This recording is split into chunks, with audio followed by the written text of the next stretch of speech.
Good morning. I'm making a 6-point breakfast. I'm making a veggie omelet. So I've got my vegetables in here in the morning. I'm sauteing them, making them a little bit tender. And then I've taken them out, put them on top of the eggs here, added tomatoes, one of these medium reduced fat cheddar cheeses.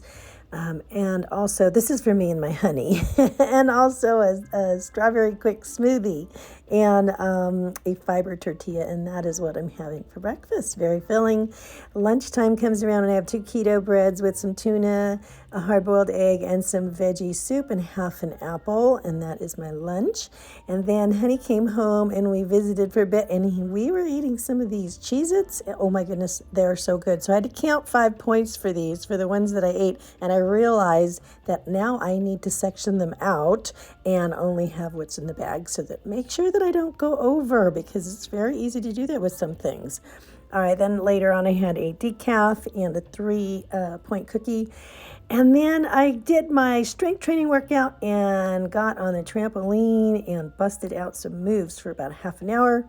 And then dinner came around. I had a little bit of pork tenderloin stew and also, let's see, what else here? Oh, lots of vegetables and 2 Wassa crackers and a Laughing Cow cheese for dinner. All right, so I made a parfait for the morning for breakfast, and I am using 2 of the fiber muffins for 1 point. I'll put the recipe in the description box below. An Oikos yogurt, 000 for 1 point, and then I have some blueberry compote that I just made, and 1 point of whipped cream on top. Now the blueberry compote's super easy to make. You just take fresh or frozen berries, add a little bit of water to it, boil them down so that they break down in the pan.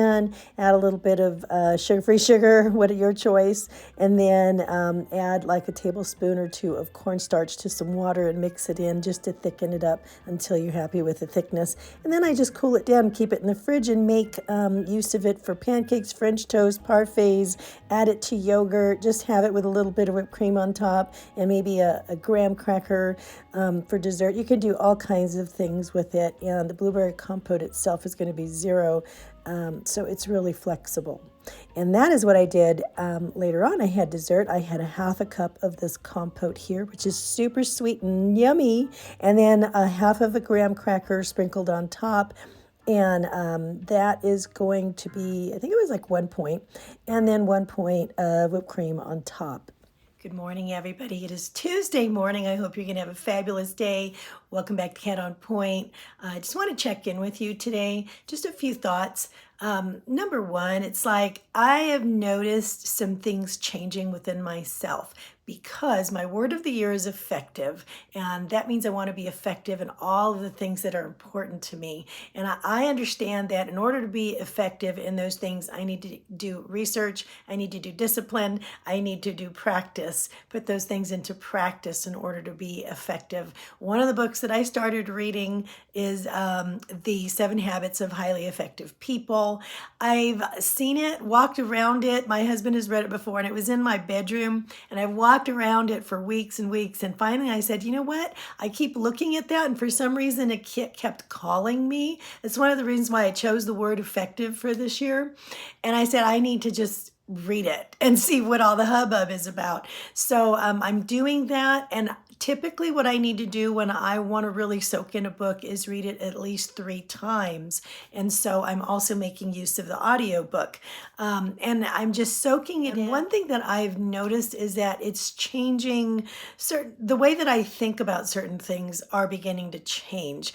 And the opportunities and what I'm open to is just changing with it. And it's really neat how things are coming about to help me develop further in the things that are important to me. So I feel like you need to be open to it. When you want change, you kind of need to be open to it, and you really need to be willing to accept it, and to be willing to try to understand the change. And change, even for good, can be really scary just because it's different. And I think because of that, we can resist it. And it's really important not to do that to yourself when you see yourself changing as far as weight loss goes and fitness and your health and stuff. One thing that I noticed was that the good opportunities that were showing up to further this change set me off a little bit, and I kind of felt like, oh, it's easier to just run back. You know, for an example, I am definitely using my Train with Joan app and loving it. It's really making me stronger. I noticed I ran up like 3 flights of stairs just the other day. We were taking a walk, and those particular stairs usually got my legs feeling really fatigued the minute I hit the top, and I might have had to stop midway. I just took a stride right through all 3 flights, and I hardly even felt it. And I realized it was probably all the lower body lunge work activity that the Train with Joan app has had me I've been doing for a couple weeks, and that it's already, I can feel the strength and the building in my legs. And I thought that was really neat. But there are other things. I mean, I'm open to certain things changing and spurring me on. The other day I had an invitation to attend kind of like a mom's fitness club thing, and it's not me at all. If anybody knows me, I'm not a small group person at all, but I felt like I should probably take this opportunity.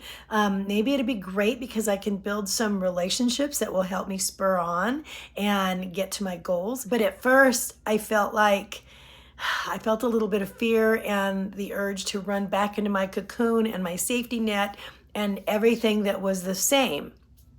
And I had to kind of like get over that and push through and go, no, I want to be more effective in these areas, and I'm going to be open to this. Even though it's scary, one thing that I've always loved is the saying, if you're afraid, so do it afraid. But do it, right? Because you have to be open to what's going to happen. Once you get over that hurdle, you'll be that much stronger and better off to go the next one. Changing the way that you eat, the way that you shop, the way that you plan, the way that you do things, and building your effectiveness can be really scary, because once you see yourself being successful, I think that is scary, because you may not recognize yourself and you may not recognize that your life is changing.